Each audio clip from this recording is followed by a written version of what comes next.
can only come in for a guy like Villa. Unless you're going to change around the formation late in the game.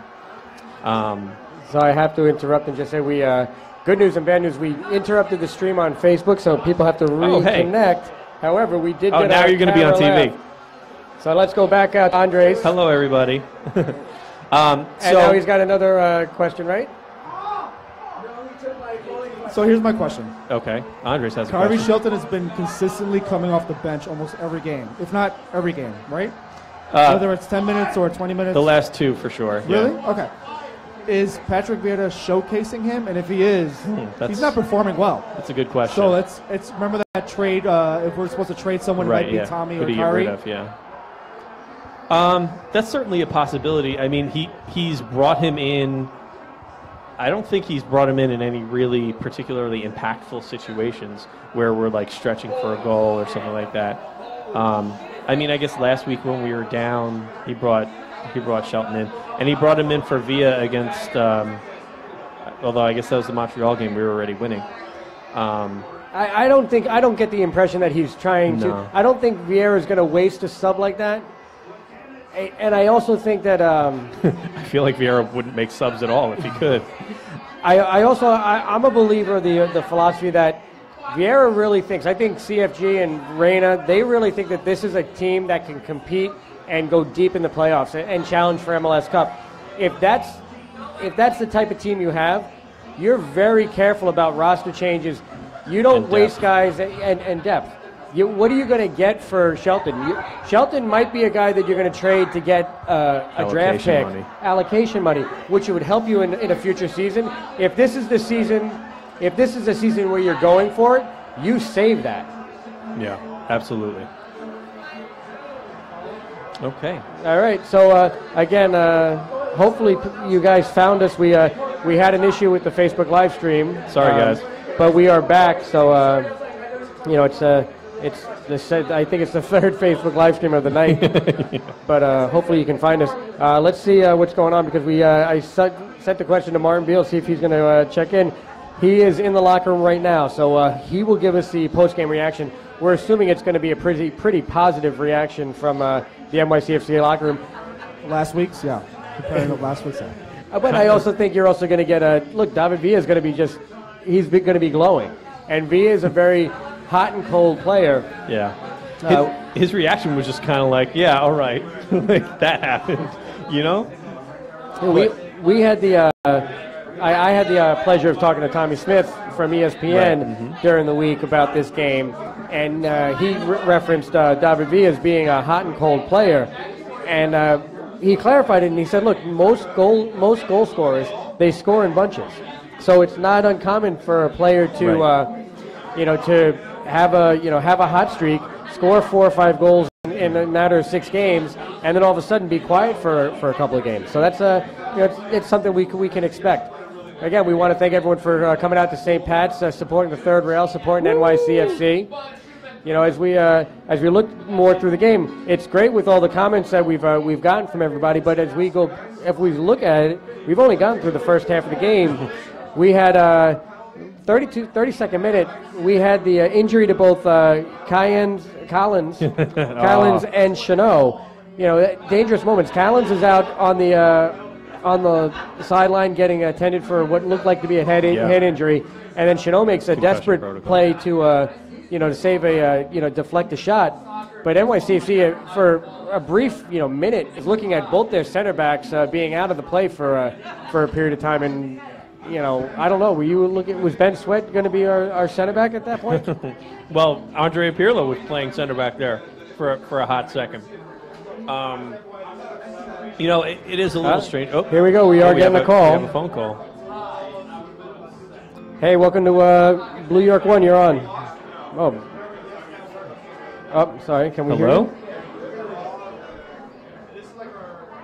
Excuse me, sir. Let's try it again. Hello. Oh, yeah, there you are. We I got hear you. Hello? Having trouble hearing you there. That's all right. We got you. What do you want to say? I want to know what R.J. Allen's role is on this team. What does R.J. Allen do now that the team is being able to produce results without him? Does R.J. Allen have a future? I mean, we're talking about Kyrie Shelton and how he might not fit in with things anymore, the way things seem to be set up right now. What about R.J.? Well, first of all, who's calling? What's your name? All right, well, we can answer the question. So as we kind of touched on this a little bit earlier about R.J. Allen, as far as what is his role on this team right now, it's depth. Ethan White has proved defensively capable. We saw a little bit of his attacking side tonight, but that's not why Ethan White is there. He's not there to attack. We've made up for that missing attack from R.J. Allen in the midfield this season with guys like Alex Ring and Maxi Morales. So we're not as reliant on our wingbacks. Matarrita is still there because he's one of the better left backs in the league. R.J. Allen is certainly good going forward, but we talked about this before. He tends to put himself out of position a little bit, kind of presses for attack, maybe more than he should. Excuse me. Sorry. But I hear what you're saying. It's very similar to what we just talked about in the audience here with Kyrie Shelton. It's about depth. It's about having guys who can challenge. It's part about challenging in training to earn those spots and make sure that the guys who are getting the minutes are the freshest that they can be and the most aggressive that they can be. Right. But it's also about saying you're one injury away from next man up. From the next man up, and you don't want to be there. You want to be able to have a guy like RJ on the bench who's hungry, who's waiting in the wings, because guarantee if RJ gets his chance, and I get RJ is going to get minutes. Look, he got his minutes to start the game, but it's RJ is going to have a really clear understanding of what Vieira wants once his number is called. Right, absolutely. And, after, I guess, Ethan White's second start was my press conference where I asked my infamous question about, the fans had come to think of R.J. Allen as the incumbent, and Ethan White has now displaced him. And his answer, I've asked him multiple times about it, and his answer is always the same. It's that he's very lucky, and it's a good problem to have, that he has to choose between Ethan White, R.J. Allen, and Shannon Gomez. He feels like any one of them can start at any moment. They constantly push each other. And it's just that Ethan White is showing Vieira more of what he's looking for, I guess, at this point. And I think what that comes down to is defensive wherewithal. Just a more defensive game than R.J. Allen has, and probably even Shannon Gomez has, because I feel like Shannon Gomez is more in the mold of R.J. Allen than in Ethan White. So we should probably transition, because that brings up a great talking point, because Sam Dunn, who's last I checked was in Ryan's daughter, he wants to. He's predicting the Shannon Gomez hat trick in the U.S. Open Cup. Oh my God, hot take! Shannon Gomez with a hat trick. That's why we're here to share Sam's hot takes. But I think that's a great point. As we go back and look at the game, probably the last comment from the first half that I had was the fact that Alex Ring got a yellow card in the 43rd minute, backtracking, basically stepped in front of Ilsinho. Again, they made a reference to it in the broadcast. He didn't really have to do that. He had Jack Harrison tracking back. Jack Harrison was going to beat Ilsinho to the ball, but Ring looks over his shoulder, sees the guy coming, sees he's not going to beat him, so he steps in front of him. It's professional foul. Yeah, it's the right call, but you'd like to see Ring is on his third yellow. So he gets suspended after 5. 2 more, yeah. So he's got 2 more to go, and he's got to go 3 games without receiving one to get one taken away. So we've been talking about depth and depth. Yeah. Talking about depth, and you're going to need that depth in the midfield, because I don't know, based on the way we've seen Ring play so far, that is a style of play that we can replace with someone who's on the bench. Well, I mean, it's funny because now that you say that he's on 3 cards, and this is, I guess... well, James Magley was the one who brought it up. So he's on 3 cards in 5, I guess, matches now. So it kind of brings back memories of Federico Bravo, right? Just hearing the card stats, but I don't feel as worried that Ring is going to get a card as I did with Bravo, because I feel like that's all Bravo did. Ring, I feel like, does it in the course of business. Like Bravo, I almost felt like was out there to hurt somebody. I think today was one of those. Today was probably the poorest decision of them all for him to get that card. I think he could have avoided this one. Well, I mean, I don't know if that's just because he doesn't see Jack Harrison coming up next to him. I mean, if Ring was the last man and he was there alone, that's absolutely the right decision, card or not. But then if that's the right decision, that might be a different color. Well, yeah, that's I mean, if true. it's just denial of a clear scoring chance. When he actually rammed into him, was he in his own half, though? Yeah, he was. Do you still get a denial of a clear scoring chance in your own half? If he's the last man, it comes to the discretion of the referee. official. Yeah. So we come into no change at the halftime. It's 0-0. Next note I have from the second half, 52nd minute, that goal by Harrison. Yeah. I mean, that was it was NYCFC overloading the left side. It was some great play by the team to move the ball around in tight spaces. And who got the assist on that goal? Was it Matarrita? Yeah.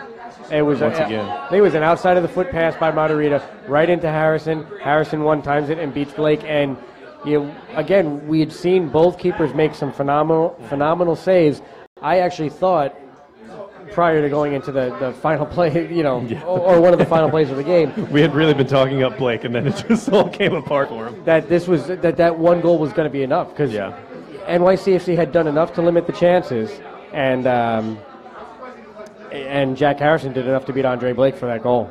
Yeah, I mean, just a great run by Jack Harrison. That's one of the things I think that separates a starter from a guy like Kyrie Shelton, because I don't think Kyrie Shelton is A, in a position to make that run, and B, has the wherewithal to make it. Just absolutely brilliant combination between Matarrita and Harrison, and it just totally deflated the stadium, deflated Philly. You saw immediately their press changed, which is weird, because you would think when they're trying to sell out for a goal, they'd be more after it. But just you could see it in the body language of the Union players. You could hear the crickets in the stadium. You heard the traveling fans in full voice there at the end. But yeah, just in a game, you hit it right on the head. I think one goal was going to be enough, and then we just happened to get a goal of at least the week as a consolation prize. So it didn't take long for Jim Curtin from Philadelphia to make a change, because Harrison got the goal 52nd minute. 60th minute, he takes out Chris Pontius and brings on Fabian Herbers. And again, I'm gonna reference the broadcast. Taylor Twellman said it well. I didn't think Pontius was the guy who was going to come out. Pontius has the size.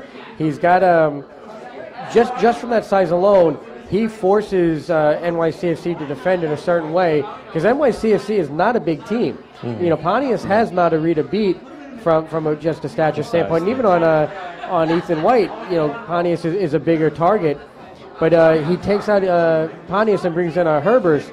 So it's interesting, because now you have Herbers and Senio as your wing attackers, right? And they're very similar players. Kind of demure, but Herbers came in and definitely he gave a shot to Callens, like following the check type of hockey type move where Callens plays.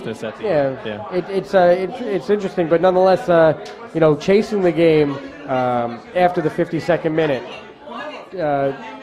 Patrick Vieira responds with a substitution of his own. We kind of talked about it. We had the questions about Kyrie Shelton, and Vieira responds by bringing in Kyrie to take off the goal scorer, Jack Harrison, which I think was interesting, because I thought Harrison was one of the stronger guys. Right. I've said it. We talked about it at halftime.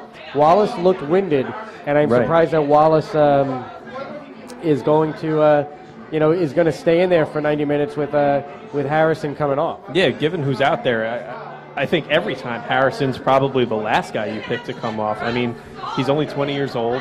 I mean, he had been running a long time throughout the game, But I mean, it's the 77th minute. I guess maybe he was Vieira might have been concerned about Philly trying to sell out for a goal and corners and set pieces and that kind of thing, and he wanted Kyrie's size in there from a defensive standpoint. But Wallace is obviously bigger than Jack Harrison as well. That's the only reason I could think that you would pull off Harrison for Shelton. Well, we said it for his direct play, but then when he got on the field, well, Twellman said he was direct. he wasn't. He didn't play that style. Yeah. So then we go to the next substitution. Adam Najam comes in for Roland Alberg. Alberg is a guy that everyone had been thinking should have gotten started. If you listen to the pregame, a lot of the guys from Sons of Ben were asking where is Alberg. Alberg actually played very well, moved the ball around, delivered some dangerous crosses. The combination between Alberg and Bedoya, was a good. The midfield worked, but the problem was they just couldn't finish. Yeah. And then Yangel Herrera comes in and takes out Andre Pirlo, which I think was a substitution everyone was expecting. Well, I'm not sure. I think everybody wanted to see our boy Tommy McNamara on for Pirlo because they want to see as much Tommy McNamara as you can. But I think Herrera is the right decision in this case. At the time we're protecting a 1-0 lead on the road. You want to shore yourself up defensively, which is another thing that lends itself to the defensive argument for Kyrie Shelton. So, he's just looking to shore everything up defensively there. It's the right move. And then, especially to bring out Pirlo, who, for the most part, let's talk about Pirlo for a little bit. Invisible, I feel like, for large parts of this game. Yeah, I think he was played tightly. I think Philly did enough to kind of quiet him down. He didn't have a lot of space to move, so that's what he needs. If we go back and look at that first half, how many turnovers NYCFC had in their defensive end? Yeah. And you showed Matt Doyle actually tweeted out the tackles and tried to figure out how NYCFC didn't concede more chances with the. With all that those poor turnovers and the fact that Philadelphia was able to dispossess us so many times, I think that's what hurt Pirlo. I think the fact that I don't know that it was killed him. It wasn't Pirlo, but it was the fact that it was the rest of it was a Philadelphia attack that responded. That's where it was interesting to see. This was a game where if NYCFC didn't get that goal and Pirlo's still in the game, then you could kind of put a lot of blame on Vieira to say, why did it take so long for you to respond? You knew that I guess, that's as I talk for a minute and a half and don't say anything. My point is, I think we've realized that Pirlo... Do you listen to my podcast? Because that's all I do. Pirlo is a player that the situation has to suit him, and if it doesn't, then he can be solved by tactics. And it's interesting to say because of the his presence and his skill and his talent, but he is limited in what he can do. He needs space in front of him to deliver long balls, especially being that deep-lying six. He needs to be able to find places to deliver those balls. If he can't deliver those balls, you're not paying Andre Pirlo $6 million to make short passes to Maxi Morales. Right. And it's one of the things I was talking about, too, on Twitter during the game is, people are asking, where's Tommy McNamara? Why isn't Pirlo, doing anything? Blah, blah, blah. And like you said, he can be solved by tactics, which, now by utilizing that press, you've essentially marked out Andre Pirlo without having to expend a man on him. By giving him no options to pass to in the press, you've marked him out without having to and now you can double team people here and there, and it just makes for a very muddled offensive, game. And we saw that in the beginning. NYCFC, despite having the bulk of the possession, struggled to create anything. So let's move on. Last couple of comments. It's it's been a great show. Thanks everyone for joining us both at St. Pat's and on the stream. I love that last comment. Villa delivered a 53-yard pink slip to Jim Curtin. Rob Joy has got the comment of the night so far. Villa delivered a 53-yard pink slip to Jim Curtin, because it also references Sam Dunn's comment. I had said this a couple of days ago. I think Curtin's on the hot seat. I don't see. Oh, he's certainly on the hot seat. I just don't see how Ernie Stewart protects his job by keeping Jim Curtin in his job. Well, is it a chicken and the egg argument at that point? Is it because the GM isn't spending the money, or is it because the GM isn't spending the money, or is Curtin just not getting the most out of his players? And I think that's a point that Taylor Twellman started to make on the broadcast, is that he kind of argued it both ways. He said, I don't think that Curtin is getting the most out of his players, but by the same token, if you take David Villa and Maxi Morales and put them on Philly, suddenly Philly is a fantastic team. He said that Jim Curtin has been on the record as saying, for us to win, all 11 guys need to be having a good game. We don't have that one guy that we can put put the team on his back and win when everybody else is playing poorly. Coming out. Really appreciate it. Thank you very much. As we look, James Magley has a question. He wants to know what you thought about Sean Johnson's play. I mean, in this game, and actually it's something we talked about during the game too, I have so much more confidence. And it's funny because I do have reason to, but more confidence in Sean Johnson than I ever did in Josh Saunders. He's a good shot stopper. He's a good leader. I feel like he organizes. You used to hear Josh Saunders all the time screaming, yelling, shouting, move up, get over here, get over there, yelling at everybody. Sean Johnson is very calm. He doesn't get rattled. He doesn't get upset. He's very methodical in his approach to the game. And, this is something that people have been talking a lot in the last couple of weeks, is the leadership in the defense and how well he's been performing. Yeah, but I think one of the comments that I heard, and I agree with it, Saunders used to make those comments after a shot was taken.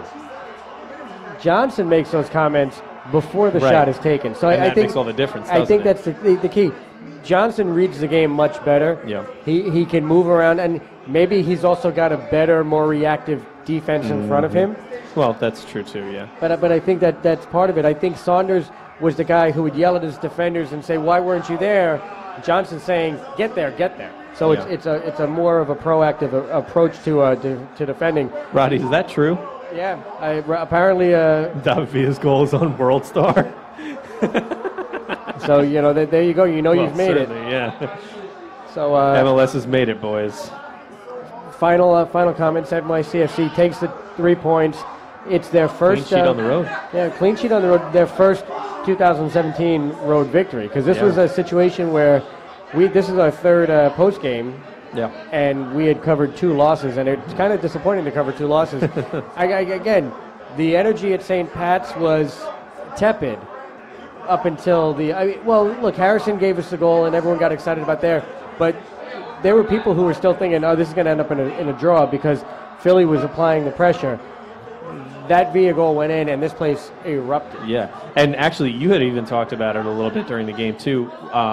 The failed Wallace chip, was that going to come back to haunt us? And for a little bit there, it was a little touch and go, but, man, once that chip went in, that's all she wrote.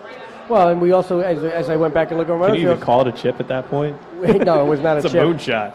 But there was also the other play was the Ethan White shot. Ethan White had overlapped a couple of times. We'd seen his attack become a little more aggressive. His movement was there. He was reading the game better, so he could join Harris, and he had an opportunity with a shot. But again, Ethan White's not the guy you want taking that shot from the right side. Yeah, good for him for going for it, though. So on that note, Mike, who's your man of the match? Excuse me. After that goal, do you really want me to say anybody else other than David Villa? I'm going to say somebody other than David Villa. Okay, I mean, because up to that point, I don't think Villa had really a great game. Certainly, that goal warrants mention, but he was not my man of the match. Here's the other reason why I think Villa was very strong in this game, because you saw how many times Villa came back to pick up the ball 20 yards out, 30 yards out from his goal. And I think that's one of those things where you look at what hurt NYCFC in their previous games, and it was Villa's frustration and his I'm gonna say give up. That was San Jose. Even though NYCFC got the result, Villa at the end of that game got subbed out because he gave up, and he didn't want to play with the rest of the team. He felt like he had done enough work and he wasn't getting rewarded for it. This week, you saw him putting in much more work to say, hey, I'm going to still fight for this. So, my man of the match, without question, is Alex And Ring. we're getting a call. Hold on. Oh, are we? Yeah. Oh, okay. Well, Sorry. my man of the match is Alex Ring, if anybody cares. I'll expand on that in a minute. Sorry, and I Did we think get we it missed this it. time? No, I think Oh. I was slow to realize because I Oh, I wonder if that was Martin. 917 call back. But How do you think Andre Blake handles that? Yeah. How does any player handle that? Sports psychologist. see, we got a voicemail. Oh, did we? Okay. Well, let's see if we can hear it. Watch it be like solicitation or something.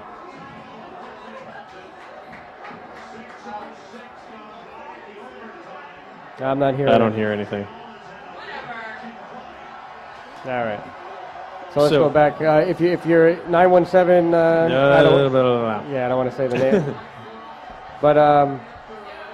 But yeah, so Alex Ring, hands down, my man of the match, all over the place, getting in people's faces, throwing elbows, and also getting forward and providing a lot of cover up at the front line. Yeah. And no, look, I think if Ring, I think if he finishes one of the chances he has, I think that would help, raise his level. But I think he was still doing the job he was expected to do. In a different spot. What Villa did was spectacular. I do agree. I like the fact that Ring was, you saw him pushing the line of confrontation forward, and he was, he was definitely challenging. I also like the fact that when you saw the left side overloaded, he was one of the guys that was open on the right. Mm-hmm. But I still think that when you have a play that's so miraculous, then and here there we go. That's not the same guy. All right, you're on. Who do we have? Hey, what's up, boys? I wanted to jump on.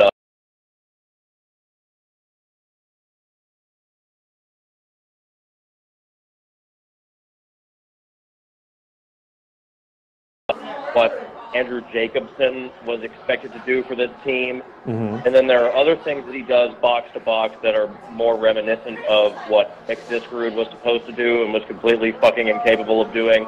Family show. What do you see him as if he continues to kind of get more and more comfortable in this system?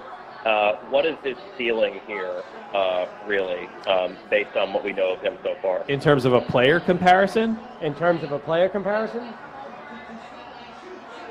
Well, just like a general outlook, because he seems to be bringing aspects to the game that really fit in with this system in a really coherent way that we hadn't really seen from an individual in that kind of box-to-box role before. Could we expect him to keep getting better? I mean, he should have had a goal in the Orlando game. We're seeing him get forward and kind of get into the mix. What do you think we should expect from him going forward the rest of the year? Well, first, what's your name? Where are you calling from? My name is Ricky. I'm calling from Long Island City.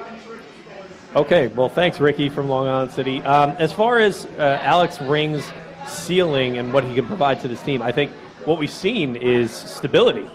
Stability in the midfield, I think, is the name of the game for Alex Ring. In a way similar to, like, you drew the comparison to Andrew Jacobson, and I think that's an apt comparison. The only thing is, I think